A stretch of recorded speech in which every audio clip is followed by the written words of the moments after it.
This week's MSM Draw is brought to you by that one guy, Zayo. Submit your prompt today with the hashtag MSM Draw to get it drawn in a future video.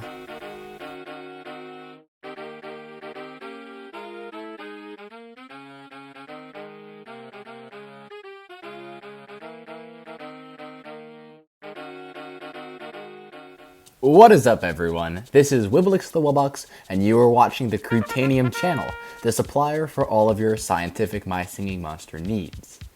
This video idea struck me in the most unexpected way.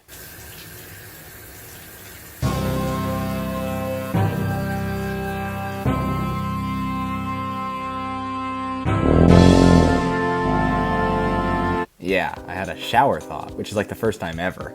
Many of the details that will be discussed today just slapped me in the face out of nowhere. Dear viewer, today's video is not for the faint of heart. Abandon all fondness you have for the Wublins, lest their dark secrets be forever a burden upon your soul. No, I'm just messing. But in the end, you may be convinced that everyone's favorite supernatural bunch are more closely related to this than we may have thought. Last chance to click away.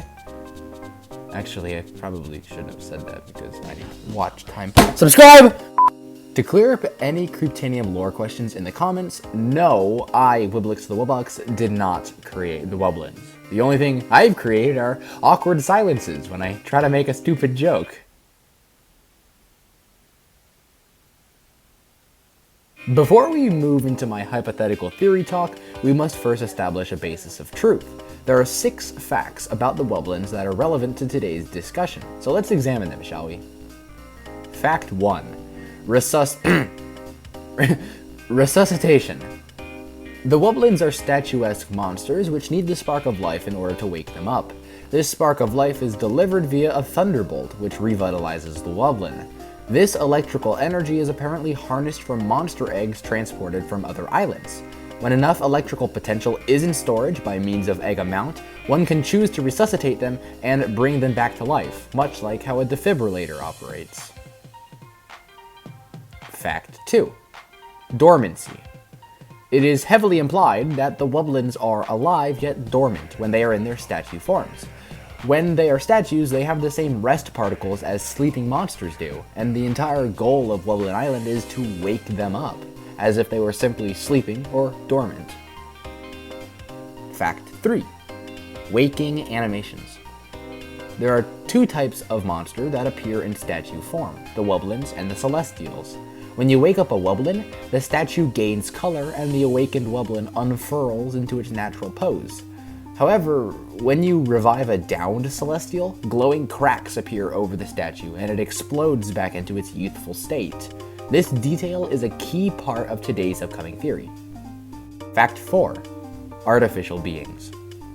The Wublins were created by the Wublins. This is widely known by now. Fact 5. Scrapped design. Originally, the Wublins was going to appear in a statuesque form similar to the Wublins. This was later scrapped, and the Wublins appears in its usual yellow-orange box form. Fact 6. Egg preservation. The eggs, or at least some of them, are not destroyed when they are zapped to Wublin Island. Although the game states that the eggs are converted to energy to wake the Wublin up, they are still seen physically. For example, the Brump has holes in its back until you wake it up. Then these holes are filled with the shells of furcorn eggs. Zapping these eggs brings them physically to Wublin Island. So these are our 6 facts. As I build this theory, I'll cross-reference them as support. Now it's time to begin. Are Wublins more than they seem? Let's start with something simple, the creation of the Wublins. How did the Wublins craft them? There are 2 options. It could have chiseled them out of stone, starting from a large block and working down, or by building it up with clay and wire armatures. I believe it's the latter option, because of the level of detail a Wublin statue possesses. Carving the Wajay's delicate feathers out of one piece of stone would be very tough, but doable, while sculpting them with clay, baking them separately from the other body parts, and then sticking them in the Wajay's unbaked clay torso would be much easier. This is a tactic used for modeling small details that can be accidentally warped with pressure, like spikes, teeth, and horns. Yeah, I've been watching a lot of sculpting channels recently. Clay sculpting also allows a lot of details, like the fur on Blipsqueak's legs. It also allows for the insertion of non-clay materials in the Wublins, like Thwack's tungsten tuners and Blipsqueak's glass head. In order to make these clay statues, the Wublins would have to make a wire skeleton to support the clay on, much like in real life. Who knows? Maybe this will be the topic of a monster biology next week. Theorizing that the Wublins are made from clay is simply not good enough. We must know how they function internally. So let's bust a Wublin out of its hardened clay prison and examine it. Wait, what? Did it? Wait. No, look at this. Look at this. The Celestial broke out of its shell, right? You saw the cracks? Am I going crazy? There's no cracks of the Wublin busting out of its clay shell. It just gains color, which means, oh, Glacier. Hey, can you come here for a second? So are you sure this won't hurt? Yeah, I don't think it'll hurt. I don't think I have nerves anyway. Okay.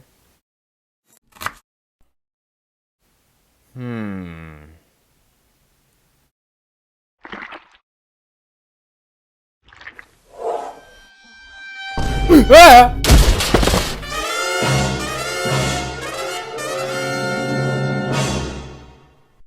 That, my friends, is a Wublin, inside and out. You see, the Wublins didn't sculpt the Wublins out of clay. It sculpted them out of some sort of paste-like slime mold, which works together in a hive consciousness to form one large organism. I've dubbed it Electra Vivis Ludus, or loosely translated to living electric clay. Or you could call it Wublin mold. I don't know. We just need to call it something. But I digress. Look at real-world slime mold. It creeps along a stick and builds itself outwards from it. If the Wublins use some sort of wire armature like clay sculptures, Electra Vivis can anchor itself over the frame like muscle over bone. And since real slime molds are the fastest moving microorganisms on Earth, this Wublin mold can be some sort of electrically supercharged variant of it, which all work together to simulate the actual flesh of an animal. I believe the best way to describe the biological statue to living creature transition a Wublin goes through is by assuming that they are made from some sort of living clay. How else are they supposed to come back to life like that? Magic? Much like real-world tardigrades, Electra Vivis is able to be dried out for long periods of time and still revitalize itself. The Wublin statues are all cracked, indicating quite a bit of wear and tear, suggesting they've been around for a while. Once a Wublin is woken up and its mold cells are functioning, they don't need to eat, explaining why there's no option to feed Wublins. Instead, the Electra Vivis, as its name suggests, subsists off of pure electricity to survive. As whimsical as this may sound, there are instances of this occurring in the human world. Bacteria species Shewanella and Geobacter eat and breathe electrons instead of producing sugars for metabolism. I just want to point out that that's like really cool.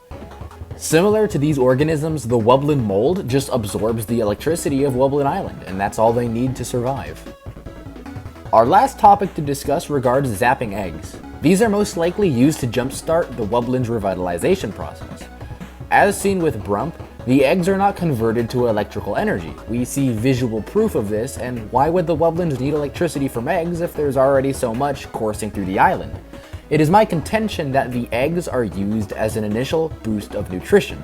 The Electra Vivis, in order to fully awaken the Wublin organism, needs a lot of food before it settles on a diet of pure electricity, similar to weaning a baby from milk to solid foods. They could work like real-life capacitors, which provide a huge zap of energy to get a machine started. This line of reasoning can also explain the entire mechanic of the eggs going bad if you don't zap enough in the allotted time frame. When we think about it, the Wublin mold won't really care if its food source, the eggs, go rotten. It's mold. Rotten foods are its area of expertise. However, there is a point where the nutrients in the egg have completely rotted away. This is probably the point when the eggs go bad. However, have you noticed that once you completely meet a Wublin's quota, the timer goes away? that Wublin can sit there forever, or until the next Dawn of Fire Quint comes out, whichever comes first, and the eggs won't go bad. This is probably because the eggs have already been consumed and the potential to wake up is there. It just needs the electricity to jumpstart its functions. And by this logic, the eggs of Furcorn on the Brump are just leftover shells. There's no nutrients inside of them because the Brump used it all. And just like that, we have a reasonable and scientific way of explaining the Wublins. Hey presto! Your view of Wublins has been ruined in just a few short minutes. Technically, all of the Wublins should be related to each other because they're all made from the same material. I suppose that's one detail that ties all the colorful chaos of Wublin Island together. Pretty interesting theory, if I do say so myself. As per usual, stick your questions, comments, and critiques in the comments section. Want to see more videos with neat little animations like this? Well, consider subscribing so you can catch all the latest content, and I urge you to share this material with your friends. I have hopefully been of assistance to your My Singing Monster lore needs, and I sincerely hope that you have learned something from this video, whether My Singing Monster related or applicable in real life. Stay tuned for next Sunday, where we shall apply this Wublin knowledge in episode 3 of Monster Biology. This has been Creeptanium, and I will see you all later. Are you Yeah, forget what I said about videos taking me 3 hours. This took me 8.